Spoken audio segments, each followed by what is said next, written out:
At first, I'm just going to start taking some layout because I want to make sure that the front of the stairs is parallel with the cabinets here. Because the cabinets I'm going to use, if I can, I'm going to use those as my baseline and then work off of that. So I just want to check this and see what's what.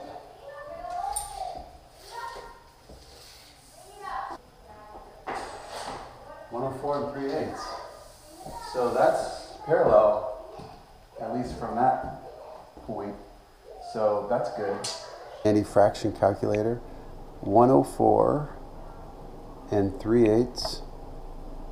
That was the distance from the cabinet to the stairs, and divided by 7 for the width of the planks, and that gives me 14, almost completely 15 pieces. That's awesome. Okay, that's really good. That means that when I do that, I'm going to end up with almost a full piece. If I end up right there, I'll be a full piece, and by the stairs, I'll be a full piece. Or really close to it. So that's really cool. 15 pieces is going to be my number there. Okay. Let's just say 111. Okay, now let's see where that takes me. So we have 111 divided by 7. What is that? 15.85. Okay. So that is just about 16 pieces. That's not bad. I mean, it would have been awesome if it was equal, but you know what? That's probably about as close as you can get. And, you know, like I said, I left a little space too, so, you know, that's pretty darn good. Now, I could take a straight edge and figure the, you know, the bend in the walls and all that stuff. But since I have these cabinets here with the toe kick probably isn't perfect, but it's probably really good. That's not bad. I've got the shoe molding that's going to be wrapping around all this stuff, so I do have some room to, you know, to mess with there. Okay, so I'm going to start with almost a full piece on the end and then work my way out. So I'm going to be going this direction, sideways, and then when I get in the hall, that will be, you know, long ways. So that's going to be how I do that. And of course I have the all these little bump outs to go around, right? Bump outs, they're, you know, there's all sorts of them, but I also have that radius at the end. That's going to be interesting. That's okay though. That's what makes it rewarding when you're done, when you achieve things like that, you know, that are difficult. Okay.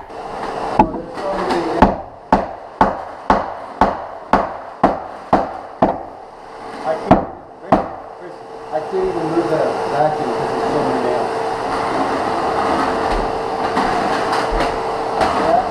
Oh my god, look at this one! This one's really off They're everywhere. That banging is so loud. I told him to wear his earbuds. I'm going to put mine on too. Alright, just got to do some more vacuuming.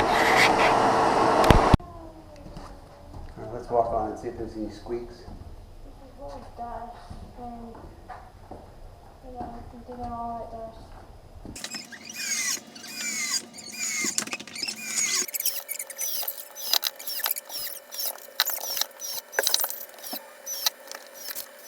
They've been having all their practice. Hey, what's up, guys? What's up, Tom? Campus back. We just couldn't teach from there. And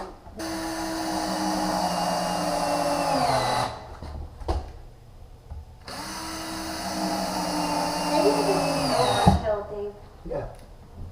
And then the crab would be in a banana crate. It's totally overkill. But and we could still have noise after. They could still be sleeping. All right. At least I'll know I put 100 screws in the floor.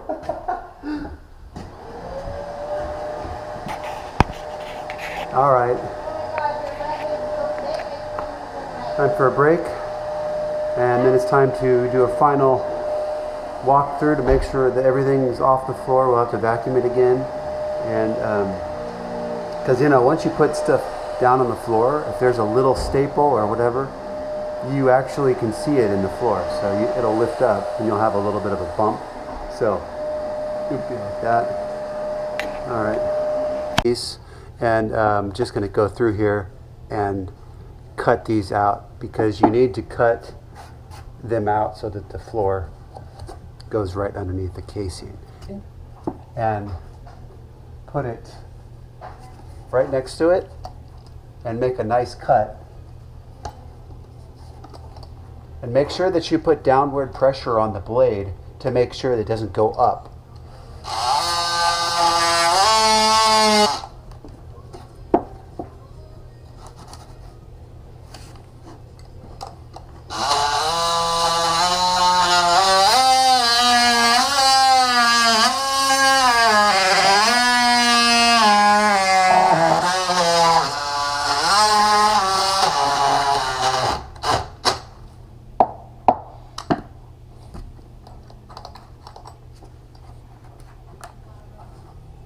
A bunch of nails right there. That's really funny. That is lovely. There's 3 nails right there. I don't know why they're there, but they are. So I don't want to cut those with this blade because I'll dull the blade.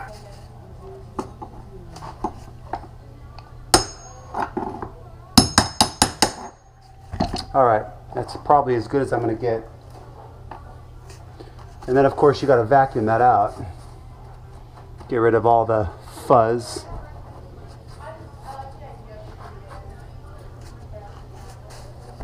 A saw like this. It's a fine cut. The only issue with making them with this is as you round the corner, you're going to have this to deal with. And we don't want to scratch that up. You see that? So if you do that, you're going to scratch that floor up.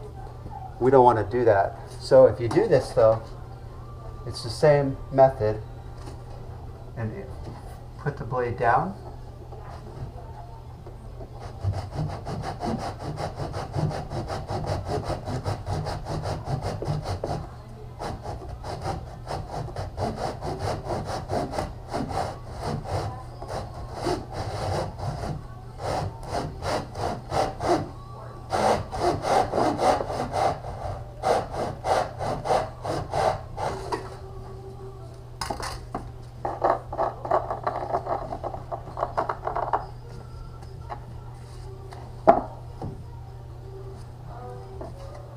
But when you run over here, it's going to be difficult to get that part.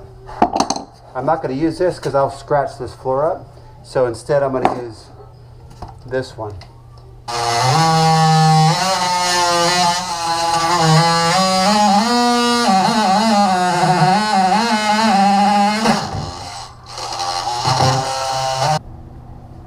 Alright, I've got my little helper here.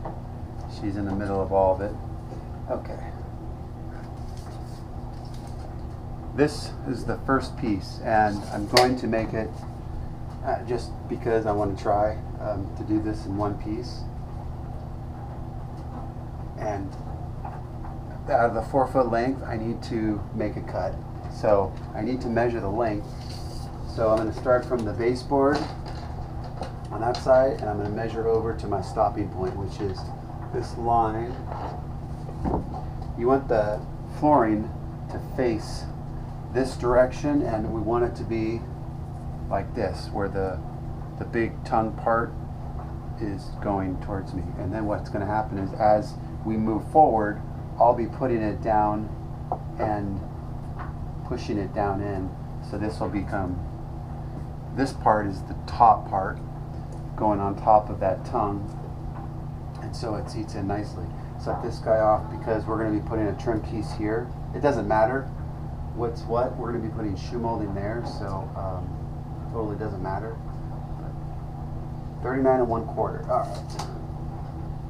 So measure 39 1/4 there. 39 1/4 there. And now the best way to cut that is to use a square with a razor blade.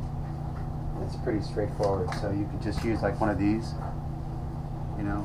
You just want to score it. You're not actually trying to go through it. You're just, all you want it to do is score it.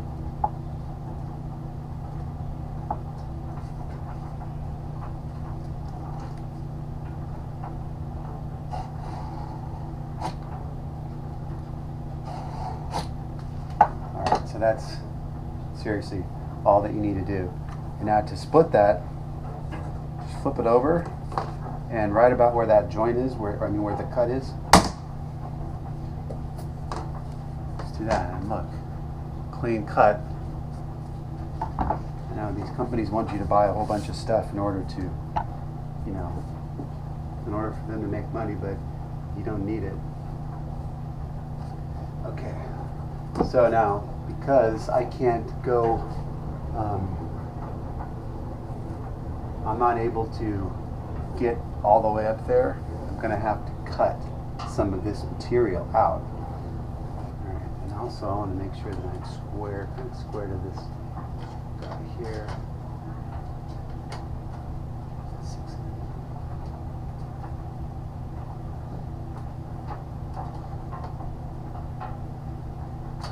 So I'm just measuring from that door butt, just to make sure that I'm fairly square. Okay, so first things first, just kind of eyeball where your stopping points are. So this is going to be going right there.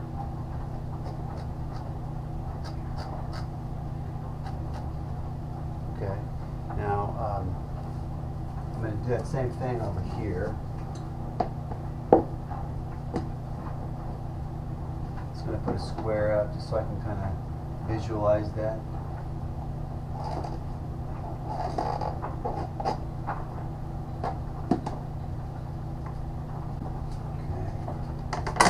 Now I can come over here, and I'm just going to make a mark for the depth of cut.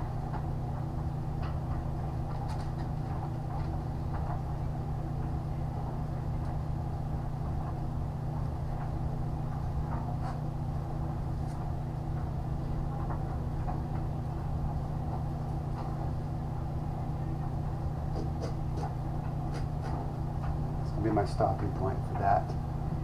So I'm going to go, this is going to be removed, so that's waste, and then of course that's waste too. So when we're all said and done,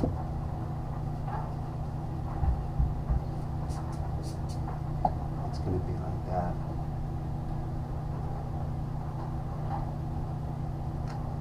Like that.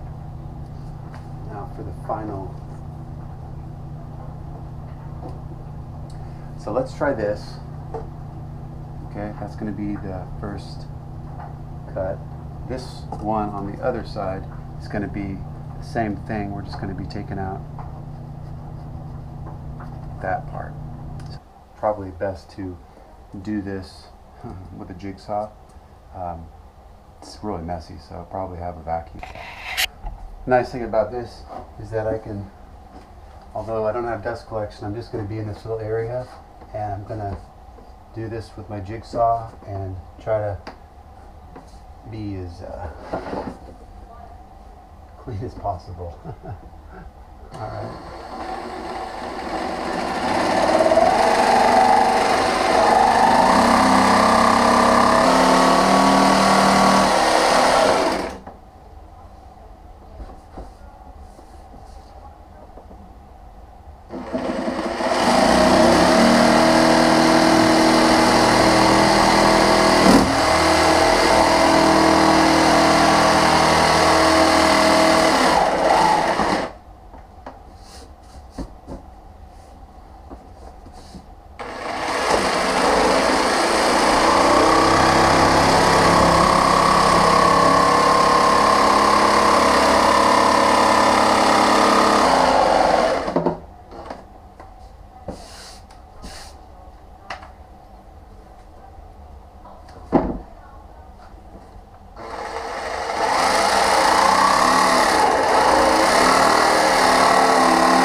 down. All right, so let's see how this fits.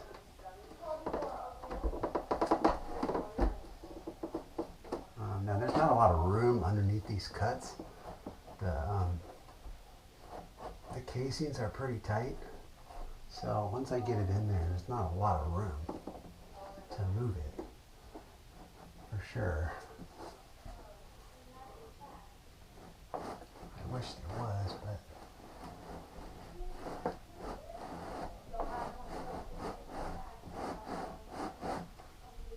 now, let's see. We may be able to tap this guy. This is my scrap piece. What I'm going to try to do is just give it a tap.